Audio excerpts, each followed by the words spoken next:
Hello everyone, welcome to my channel K education. कैसे हैं आप सभी लोग? आई होप आप सभी लोग अच्छे होंगे। तो आज मैं आप लोगों को डीएलएड थर्ड सेमेस्टर का पेपर फर्स्ट शैक्षिक मूल्यांकन एवं क्रियात्मक शोध में मापन एवं मूल्यांकन में क्या अंतर है इसके बारे में बताऊंगी, और परीक्षण और मूल्यांकन में क्या अंतर है इसके बारे में बताने वाली हूँ।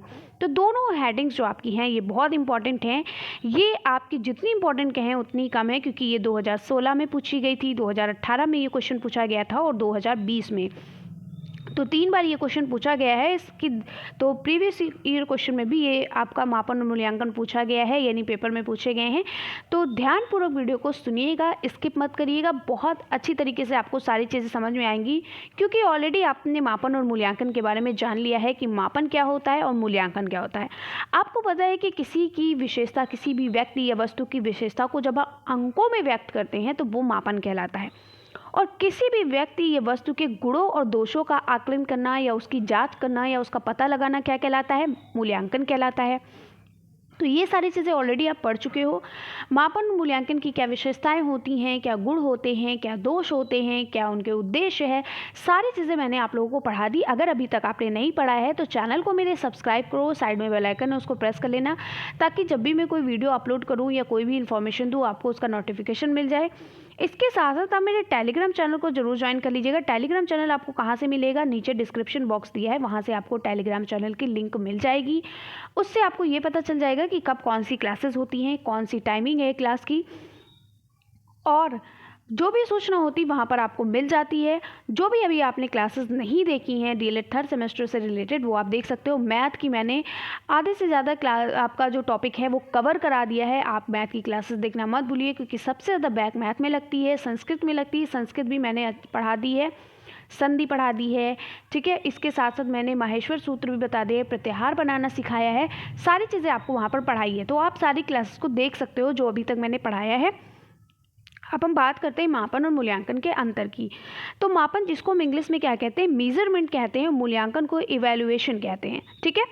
मापन क्या होता है? मापन का क्षेत्र संकुचित होता है। क्यों? क्योंकि ये सिर्फ क्या करता है, ये अंकों को व्यक्त करता है। यानी किसी भी बच्चे की हम हाइट को, किसी भी बच्चे की हम वेट को चेक करते हैं, तो ये सिर्फ एक क्या होता है, अंक प्रदान करता है। लेकिन मूल्यांकन क्या होता है? मूल्यांकन का क्षेत्र व्यापक होता है। कैसे? मूल्यांकन जो होता है ये क्या होता है? मापन जो होता है ये मूल्यांकन का एक अंग होता है, इसलिए संकुचित होता है। लेकिन मूल्यांकन जो होता है ये बहुत विस्तार में इसका, जैसे मान लो आपने कोई बच्चा अगर किसी भी सब्जेक्ट में नंबर लेकर आए, या बच्चे का रिजल्ट निकला है, या आप लोगों का रिजल्ट निकलता, तो उससे ये जांच की जा सकती कि आपने कितना स्कोर किया, आप कितने अच्छे किस सब्जेक्ट में हो, मतलब उससे कई सारी जानकारी पता चल जाती है। तो इसलिए मूल्यांकन का क्षेत्र जो होता है वो व्यापक होता है, ठीक है। यानी कि आगे बढ़ते, अगला है मापन। एक सामान्य यानी नॉर्मल शब्द है, बिल्कुल नॉर्मल शब्द है। क्यों? क्योंकि मापन से सिर्फ क्या करते हैं, सिर्फ हम अंकों को प्रदान करते हैं, ये अंक की रूप प्रदान करता है, इसलिए ये एक नॉर्मल शब्द है। आपने कहा किसी की हाइट क्या है, किसी की हाइट आपने कहा कि मान लो किसी की हाइट क्या है, 2 सेंटीमीटर है, ठीक है।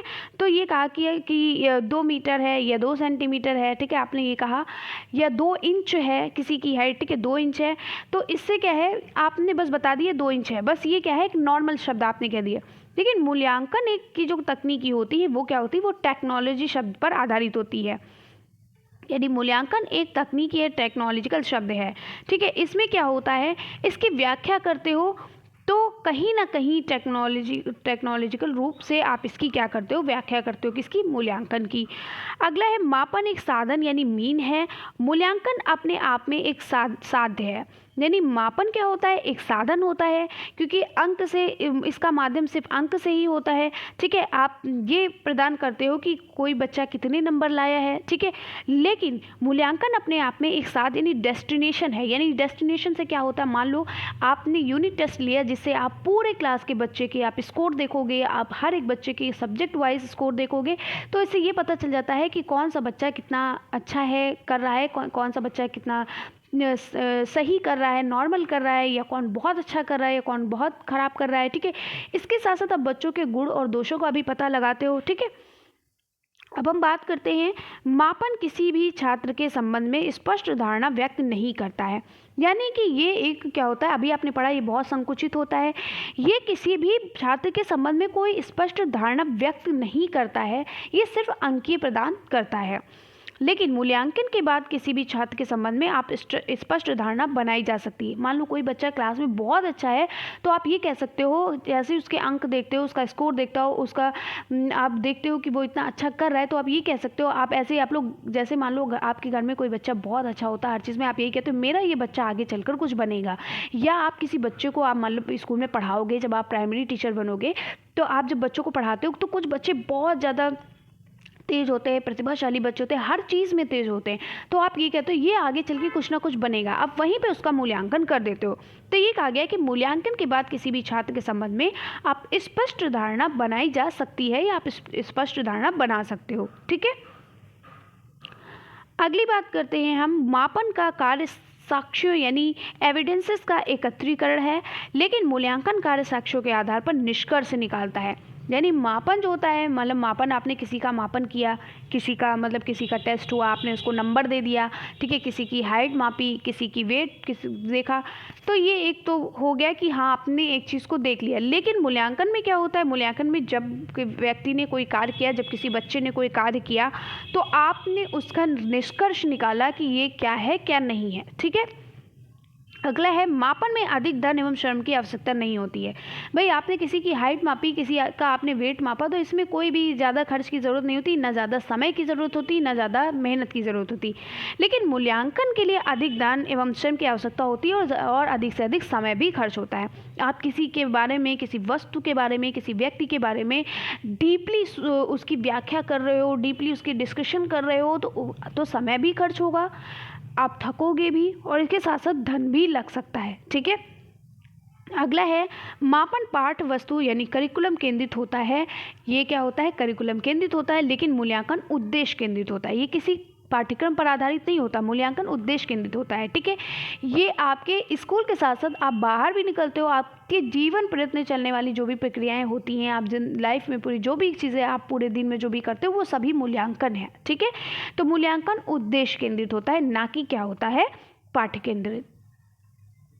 अगली बात करते हैं, मापन शिक्षा का अभिन्न अंग नहीं हो सकता है। ठीक है, मापन जो होता है वो शिक्षा का ही अंग होता है। ये बात यहाँ पर कही गई है कि मापन एक शिक्षा का अंग है।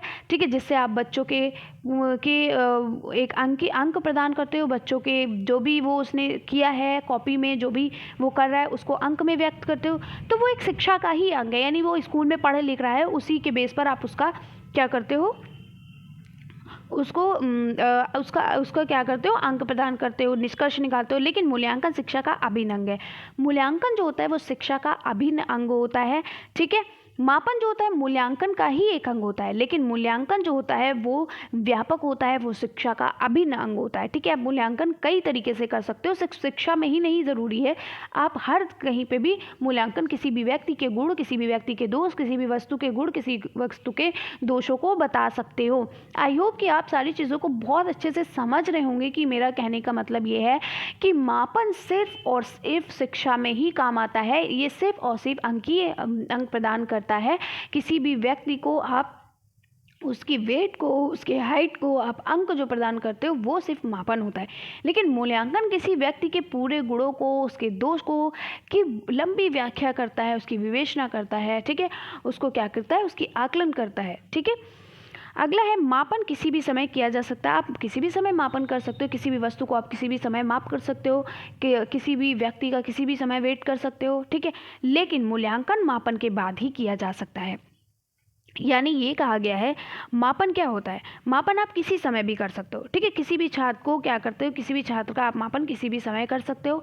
लेकिन मूल्यांकन क्या होता है, जब मापन हो जाता है तभी। जैसे मान लो आप मान लो कि 8th में हो, ठीक है, फिर आपको 9th में एडमिशन लेना, तो आपको पता है जब आप 9th में ही एडमिशन लेते हो तभी आपको चूज़ करना होता है कि आप आर्ट साइड लोगे या साइंस साइड में आओगे। तो वो आप अपनी मार्कशीट के अनुसार करते हो, यानी आपको जितने नंबर मिले होते हैं, आपको लगता है कि हाँ हम देख कर पाएंगे, तभी आप क्या करते हो, उसकी अपनी खुद अपने गुणों को, अपने दोषों को समझते हो कि हम साइंस साइड के काबिल हैं या हम आर्ट साइड के काबिल, हम मैथ पढ़ पाएंगे कि नहीं, हम मैथ में कमज़ोर हैं या हम साइंस में कमज़ोर हैं। तो उस हिसाब से आप अपना क्या करते हो, मूल्यांकन करते हो। ठीक है, आप मार्कशीट जो है वो आपकी मापन है, और जो आप विचार कर रहे हो आगे करने के लिए कि हम हाई स्कूल करें, तो हाई स्कूल में हम कौन से सब्जेक्ट चुनें, कौन से सब्जेक्ट ना चुनें, ये आपका मूल्यांकन होता है। तो इसीलिए कहा गया है।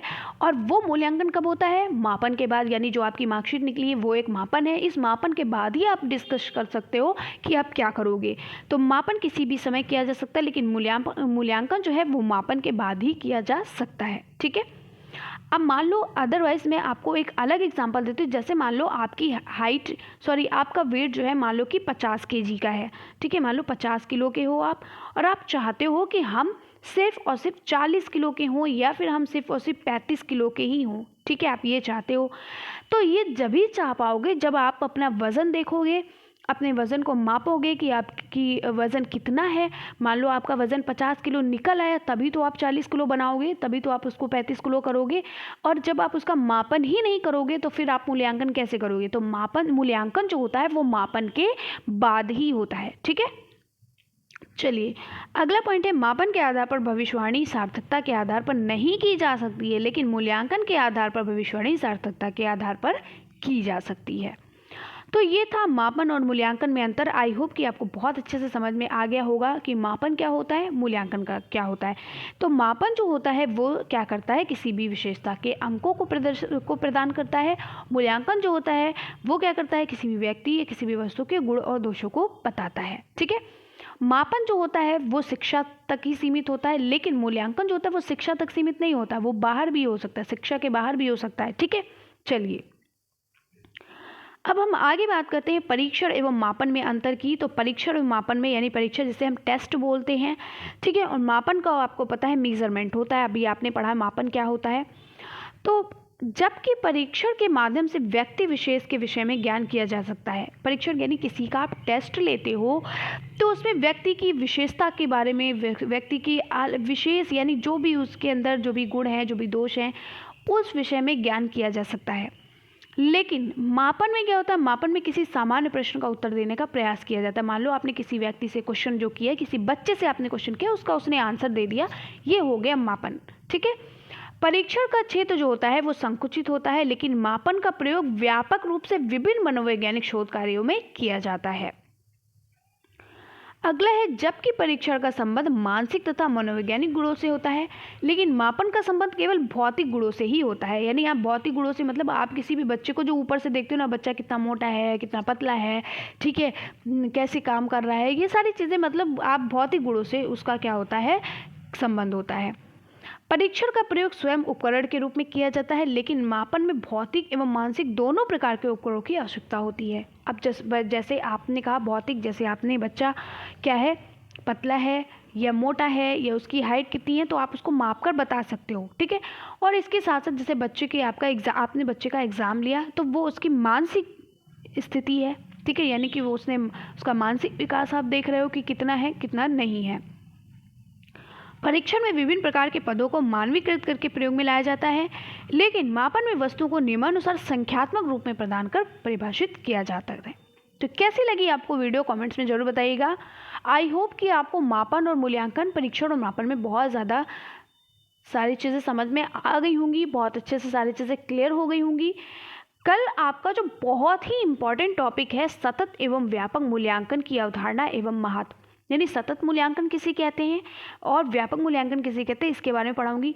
तो दिन प्रतिदिन आपका हर एक टॉपिक बहुत इंपॉर्टेंट होता जा रहा है।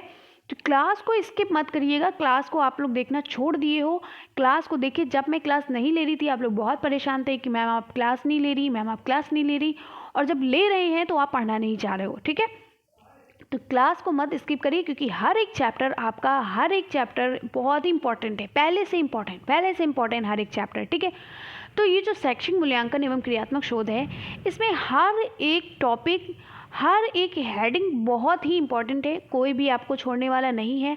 और आपको बता दें, ये आपका जो 3rd सेमेस्टर है बहुत ही लेंथी है, और लेंथी इसलिए है क्योंकि इसके हर एक टॉपिक इम्पॉर्टेंट है, हर एक टॉपिक की हर एक हेडिंग इम्पॉर्टेंट है, कुछ भी छोड़ने वाला नहीं है। इसलिए मैं आपको यहाँ पर बता रही हूँ कि आप अभी से पढ़ना शुरू कर दो, एग्ज़ाम्स के टाइम बिल्कुल भी आप नहीं कर पाओगे। ठीक है, और आपको बता दूँ जो DLED 3rd सेमेस्टर की जो मैथ है वो भी ईजी नहीं है। ठीक है, मैथ पे बहुत ज़्यादा फोकस करिए। मैथ भी टफ़ है, संस्कृत भी बहुत टफ़ है, ठीक है। जो डायरेक्ट थर्ड सेमेस्टर की संस्कृत है वो बहुत टफ़ है, इजी नहीं है। आप सोच रहे हो संधि और क्या बोलते हैं समास हम कर लेंगे क्योंकि हमने हिंदी में पढ़ा है, ऐसा नहीं है। संस्कृत में थोड़ी डिफरेंट है, ऐसा नहीं कि सेम है, अलग भी है। आपने देखा अभी संधि मैंने पढ़ाई है, संधि मैंने पूरा किया भी, संधि प्रकरणम पूरा कर दिया है, कंप्लीट हो गई है, आपने देखा होगा। ऐसा नहीं है कि सारी चीज़ें आपकी हिंदी के व्याकरण से मिल रही हैं, ऐसा नहीं है। आपको अलग से उसके सूत्र पढ़ने पड़ेंगे, उसके सूत्र के बारे में समझना पड़ेगा, ठीक है। तो अभी से पढ़ना शुरू करो, वरना फिर आप नहीं कर पाओगे, है ना। आपकी बैक ना लगे, इसलिए अभी से थोड़ा थोड़ा पढ़ना शुरू करो। अभी से नहीं पढ़ोगे तो कुछ नहीं कर पाओगे।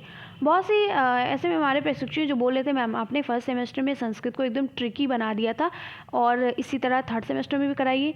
देखिए अगर जहाँ पर जैसे आपका क्या बोलते हैं शब्द रूप आ गया है, ठीक है, वहाँ पर ट्रिक चल जाती है, ठीक है। आपका शब्द रूप आ गया, ठीक है, लिंग आ गया, वचन आ गया, वहाँ पे ट्रिक चल जाएगी। लेकिन आप कहो आप संधि में ट्रिक चल जाए, आपकी समास में ट्रिक चल जाए, तो ट्रिक नहीं चलती है। हाँ थोड़ी थोड़ी चलेगी, तो मैं आपको पेपर में बताती रहूँगी कि यहाँ पर ये ट्रिक है, इसको इसके अनुसार आप ऐसे याद कर सकते हो, ठीक है। लेकिन आपको पूरी तरीके से ट्रिक जब ही समझ में आती है जब आप पहले से चीज़ों को अच्छे से पढ़े होते हो, तभी आप ट्रिक भी समझ पाते हो, ठीक है। हर जगह ट्रिक काम नहीं आती है, तो इसलिए अभी ध्यानपूर्वक पढ़िए, ध्यानपूर्वक समझिए, ताकि आप अच्छा स्कोर कर सकिए, अच्छे से पढ़ सकिए। और ये थर्ड सेमेस्टर बहुत ही इंपॉर्टेंट है, इतना इंपॉर्टेंट है मैं बता नहीं सकती आपको। जब आप सीटेट का एग्ज़ाम दोगे, अभी आप सीटेट का एग्ज़ाम देने वाले हो ना, तो जब दोगे ना तब आपको खुद इसकी वैल्यू पता चल जाएगी कि थर्ड सेमेस्टर कितना इंपॉर्टेंट है।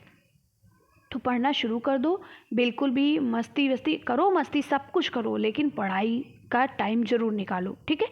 तो फिर मिलते हैं इसी तरीके से नेक्स्ट वीडियो में। तब तक के लिए आप लोग खुश रहिए, प्रसन्न रहिए। Bye bye, take care.